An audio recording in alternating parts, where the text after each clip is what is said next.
Finance के अंदर define किया जाता है वो ये डिफाइन किया जाता है कि ये ऐसी अनसर्टेनिटी है जो दो फरीकों में से किसी एक फरीक के लिए कोई ना कोई नुकसान का सबब बन सकती है।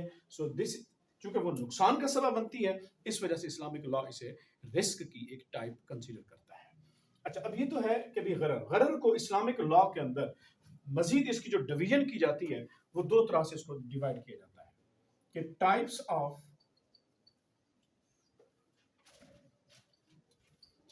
गरर with respect to effectivity।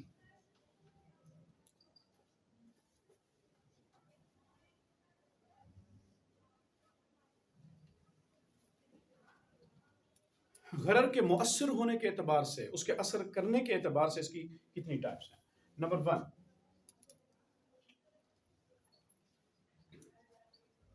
गरर effective, it is in Urdu it is known as गरर मुअस्सिर, ऐसा गरर जो अपना असर दिखाए। और इसकी जो दूसरी टाइप है वो है गरर गैर मुअस्सिर, वो गरर जो असर न कर सके किसी कॉन्ट्रैक्ट के ऊपर। अच्छा, जो गरर मुअस्सिर है, गरर मुअस्सिर के लिए कुछ कंडीशंस हैं, हम उस कंडीशंस की तरफ आते हैं। इसके हम अगर हम इसको डिफाइन करें कि इसकी डेफिनेशन क्या है गरर मुअस्सिर की, सो गरर मुअस्सिर इफेक्टिव गरर इज ए गरर that turns a valid contract into irregular और इनवैलिड। वो किसी भी सही कॉन्ट्रैक्ट को क्या कर सकता है, या तो उसको बातिल कर देगा या उस कॉन्ट्रैक्ट को वो फासिद कर देगा, इर्रेगुलरिटी उसके अंदर लेके आएगा। क्यों? इसलिए कि ये इफेक्टिव है, ये उस गरर के अंदर अपना असर दिखा रहा है। और जो दूसरी टाइप है इस गरर की,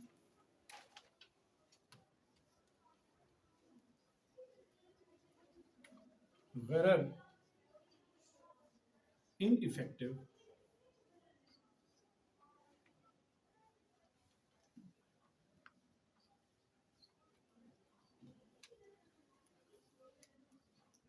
गरर गैर मुअस्सिर, यानी वो गरर जो अपना असर नहीं दिखाता, वो ऐसा गरर है जो अगर किसी कॉन्ट्रैक्ट के अंदर आ भी जाए तो भी उससे गरर की जो कॉन्ट्रैक्ट है उसकी सेहत पर या वैलिडिटी पर किसी किस्म का इम्पैक्ट नहीं पड़ता, बल्कि वो जो अनसर्टेनिटी है वो रहने के बावजूद भी कॉन्ट्रैक्ट वैलिड रहता है। और ये कौन से केसेस हो सकते हैं, हम इसको आगे चल के डिस्कस करते हैं। अभी हम वापस आते हैं गरर इफेक्टिव की तरफ। गरर की इफेक्टिविटी के लिए ज्यूरिस्ट ने इस्लामिक इकोनॉमिक सिस्टम के अंदर जो एक्सपर्ट्स थे उन्होंने 4 कंडीशंस बताई हैं कि ये 4 कंडीशंस किसी भी गरर के मुअस्सर होने के लिए जरूरी है।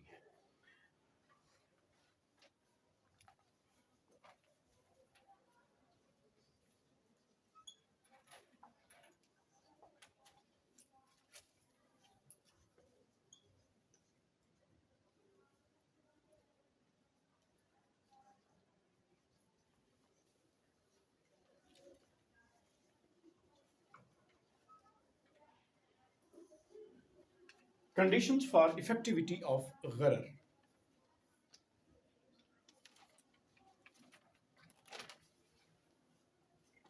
Number 1,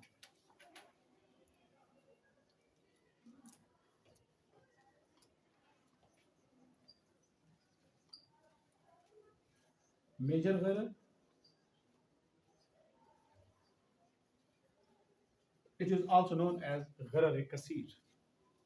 ज्यूरिस्ट गरर को उसके वॉल्यूम के एतबार से 2 टाइप्स में तकसीम कर देते हैं। एक है गरर कसीर और दूसरी टाइप उसकी बनती है गरर कलील।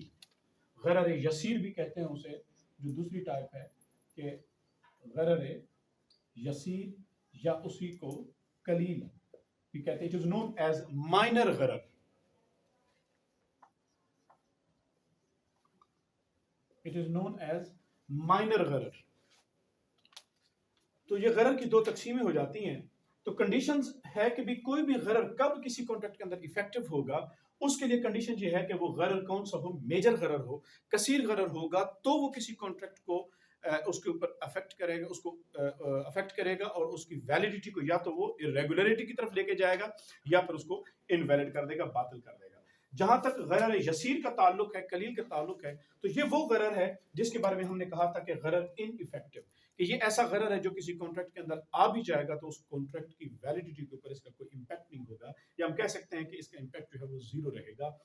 अब जहां तक बात है कि how we can recognise that whether the गरर इज कसीर और इट इज ए यसीर, इट इज ए मेजर और इट इज ए माइनर, तो इसके बारे में कोई रूल ऑफ थंब नहीं है। ज्यूरिस्ट ने इसके बारे में कोई प्रिंसिपल ड्रॉ नहीं किया। इसके बारे में उन्होंने जस्ट एक उसूल जो आप कह सकते हैं कि वो वजह कर दिया, वो ये है कि we will look at the customary practices of the market of a society, that whether the people are ignoring that type of gharar or they are considering that type of gharar or तो इसका मतलब ये हुआ कि हम ये देख रहे हैं कि वो सोसाइटी जो है वो उसको इग्नोर कर देती है, उनके लिए ये कोई बड़ी बात नहीं है, या वो उसको कंसीडर करते हैं और कहते हैं कि इसके बगैर वो मामले को आगे नहीं चलाते। मैं यहाँ पर एक एग्जांपल कोट कर दूं। For example, if I sell this commodity to someone in a society and I sell at the time of selling I offer him that I sold this commodity to you, and the other guy accepted it, the Sharia says that this contract is irregular. Why? Because there is a gharar in the price of this commodity. Because at the time of selling I did not disclose, I did not mention the price of that commodity, क्योंकि मैंने उसको बेचते वक्त ये बताया नहीं कि मैं कितने में बेच रहा हूँ, तो यहाँ पर प्राइस अनसर्टेन रही। अब किसी माशरे के अंदर ये एक्सेप्टेबल नहीं है। अब जब भी कोई चीज बेचेंगे तो और वहां पर कीमत नहीं बताएंगे तो लोग इस चीज को एक्सेप्ट नहीं करते। तो इस वजह से ज्यूरिस्ट कहते हैं कि ये जो अनसर्टेनिटी है ये मेजर अनसर्टेनिटी है, हम इसको कलील नहीं कहेंगे क्योंकि माशरा इसको इग्नोर नहीं करता। तो इस वजह से ये मेजर गरर है। तो किसी भी कॉन्ट्रैक्ट के अंदर गरर के इफेक्टिव होने के लिए जरूरी है कि वो गरर कसीर होना चाहिए।